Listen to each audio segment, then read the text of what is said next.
Right now on Denver 7 News at 5 o'clock, our weekend snow and our wildfire outlook. Experts break down the double-edged impact. Get ready for a messy ride or walk along the Cherry Creek. Officials are getting ready for the annual flush. It was Nichushkin, lost it. Nazem Kadri scores! It's a hat trick for Kadri. Yeah, Hollywood couldn't have even scripted it better. Nazem Kadri scores not one, not two, but 3 goals after facing threats from Blues fans for running into the Blues goalie the game before, but he did not back down, and now the Avs are a game away from advancing. Thanks for joining us this morning. I'm Brian Sanders. And I'm Nicole Brady. We do want to get to some breaking news this morning that could affect traffic. The Adams County Sheriff's Department is investigating a shooting involving an officer. The scene is near I-70 and Watkins. Investigators haven't really said much about this incident yet, but we want to bring in traffic expert Jason Luber. We know the critical incident response team is out there, Jason. Yeah, and that's why they have it closed down right now, the eastbound lanes of I-70. So let me take you on the map out that way.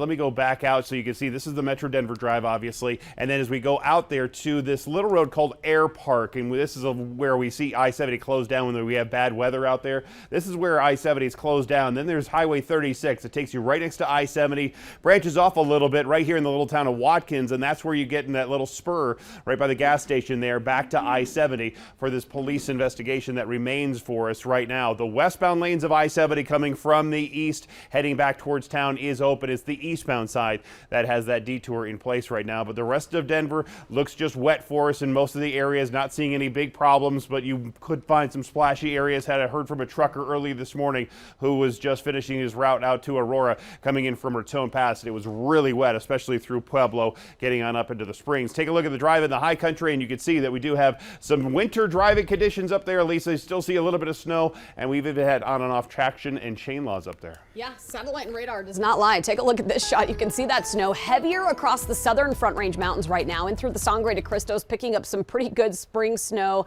And then there's those wet roads down across parts of southern and southeastern Colorado. Damp here in Denver. You'll find a few sprinkles with some of the cloud cover this morning.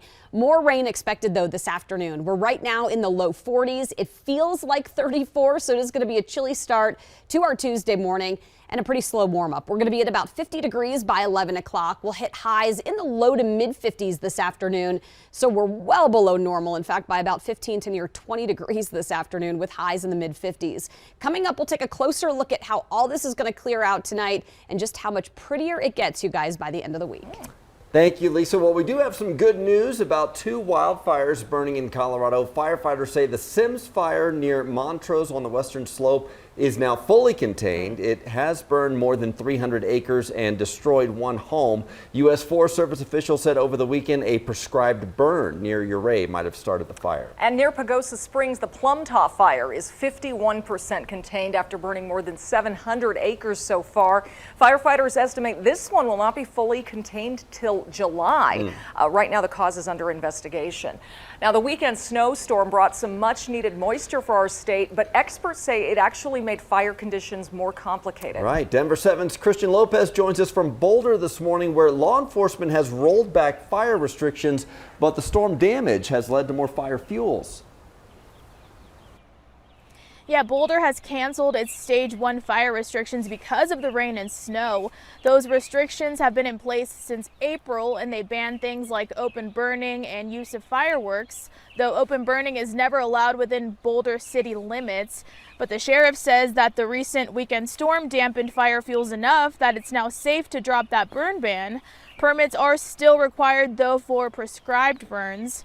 And the weekend storm did bring us much needed moisture, but wildfire experts tell the Denver Post that the precipitation tends to be a, quote, double-edged sword, since it also likely increased the number of dead trees, branches, leaves, and other plants. And once those dry, they could fuel wildfires pretty quickly, and damaged trees could also lead to downed power lines.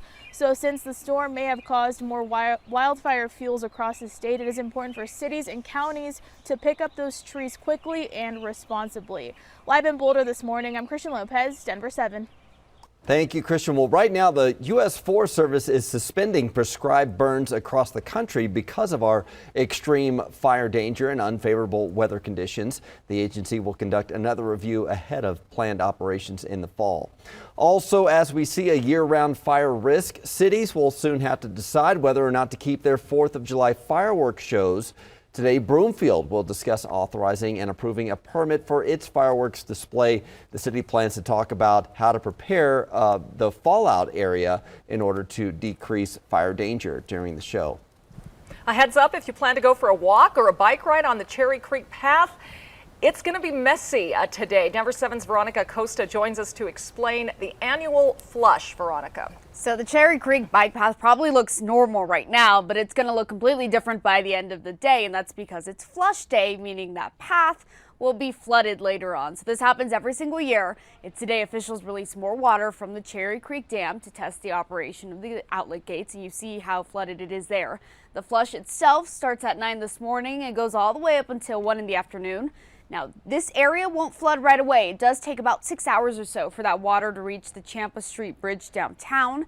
And here's why this is important. If you walk or ride your bike like you see there to work and you use the Cherry Creek bike path to get there, that path could be flooded and it could get pretty dangerous between 11 this morning and 9 tonight. Something to keep in mind, the water will fluctuate, so even if it looks okay when you get on the path, there could be another surge coming while you're on it. That's why officials are recommending you just stay off of it, at least for today.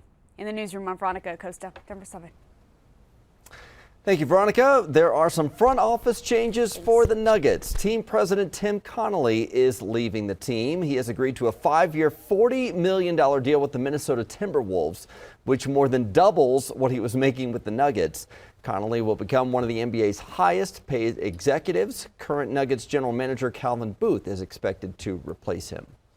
The Broncos will be out at practice today once again. Monday was the first time rookies, free agents, and veterans all got to work together at the UC Health Training Center, and they were able to play the full offense versus the defense, 11 on 11 for the first time. Quarterback Russell Wilson spoke about how he and new head coach Nathaniel Hackett are working to change the team's culture. You got to set the tone every day. There is no other option, you know. If you want to win, you want to win it all. You want to be the best in the world as a team and everything else. There's no other option. So that's what we have to do, and it's a wild obsession every day. Yeah, Wilson also said his friendship with Peyton Manning has grown. He says Manning has helped his family with the transition to Denver, and the two spend time watching film together. Now on the ice, where the Avs are a game away from advancing in the NHL playoffs again. Game 4 against the Blues played out like a movie script for Nazem Kadri. Yeah, Kadri, of course, the centerman who's facing threats for unintentionally hitting and knocking out a Blues goalie, didn't seem to be fazed by these threats. He ended up with a hat trick, scoring 3 goals last night. 2 Blues players ended up losing their cool at one point and hit Nazi in the back. Both got penalties for that. The Avs ended up winning the game 4. Game 4 6-3, and after the game, Kadri talked about those threats. Unfortunately, I've been dealing with that for a long time. You know, that's sad to say, but that's just the fact of the matter. I'm getting good at just putting it in the rearview mirror. It's a big deal. I try to act like it's not, and just keep moving forward. So. Now, Game 5 is back at Ball Arena tomorrow night. Puck drops at 6 o'clock. The Avs now lead the series 3-1. Lisa. It is now just about 5:09. Today is going to be a pretty cool one. We'll be in the low to mid 50s, but this is the chilliest day on our Super 7 day. Much warmer weather is going to settle in starting actually tomorrow. We'll take a closer look at that and the rain showers today. The timing of all of that here in just a few minutes. And up in the high country, because of the safety concerns up in the high country, we still have the westbound lanes of I-70 shut down here at the Eisenhower Johnson tunnels. You can see no traffic is going from here all the way down to Silverthorne, and that's because of the safety concerns again with that snow that's moving in the very slick conditions for us up there in parts of the high country right now. Schools are letting out for summer this week. We have a free resource if you're looking for someone to watch the kids over the break. And as Adams 14 wraps up the school year, there's uncertainty about next year. I'm sitting down with the district superintendent ahead of a meeting today that will officially strip the district of its accreditation.